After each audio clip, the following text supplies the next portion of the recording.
Bien-aimés frères et sœurs en Jésus, la grâce, la paix et la miséricorde nous sont données de la part de Dieu le Père et de Jésus-Christ son Fils, notre Sauveur. Amen. Nous allons lire pour la méditation de ce jour dans Ésaïe 55, le verset 10. Avant la lecture, d'ailleurs des versets 10 et 11, nous allons chanter à la gloire de notre Dieu, comme une terre altérée soupire après l'eau du ciel. Dans Chant de victoire, c'est le 143. Comme une terre altérée soupire après l'eau du ciel, nous appelons la rosée de ta grâce Emmanuel,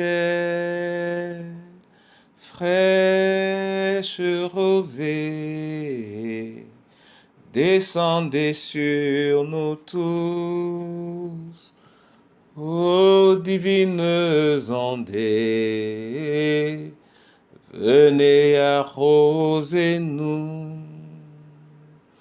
Ne laissons-nous rien d'aride qui ne soit fertilisé, que le cœur le plus avide soit pleinement arrosé. Fraîche rosée, descendez sur nous tous, ô divines ondées, venez arroser-nous. Arrosez-nous, ondées divines, et donnez-nous accès à la joie de l'Évangile en Jésus notre Sauveur. Amen. Ésaïe 55, versets 10 et 11, nous lisons dans la version Tob. C'est que, comme descend la pluie ou la neige du haut des cieux, et comme elle ne retourne pas là-haut sans avoir saturé la terre, sans l'avoir fait enfanter et bourgeonner, sans avoir donné semence aux semeurs et nourriture à celui qui mange, ainsi se comporte ma parole du moment qu'elle sort de ma bouche.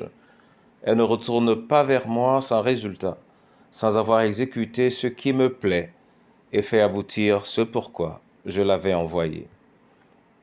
Amen. Bien-aimés frères et sœurs en Jésus, nous entrons dans la côte, dans la phase dite de la saison des pluies, et je me souviens de ce que nous vivions alors, ce plaisir, cette joie immense que nous avions à jouer sous la pluie, à jouer alors à tout, au football, aux billes, et que sais-je encore. Et nous le faisions sans nous demander d'où elle venait, est-ce qu'elle est saisonnière et quel pourrait en être le but. Pour nous, le but de cette pluie était de nous réjouir, nous faire oublier un peu le soleil, quoique parfois nous devrions embrasser la fraîcheur, le froid et quelques petites maladies de ces saisons. Cette parole, par contre, me montre que cette pluie qui tombait, celui qui la faisait tomber, c'était Dieu.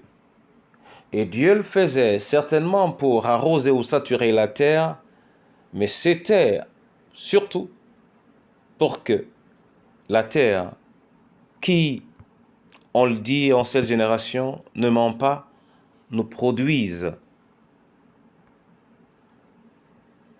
des graines et des fruits. Des graines et des fruits, or, comme le dit la parole, pour pouvoir encore planter, mais également des graines et des fruits pour pouvoir manger.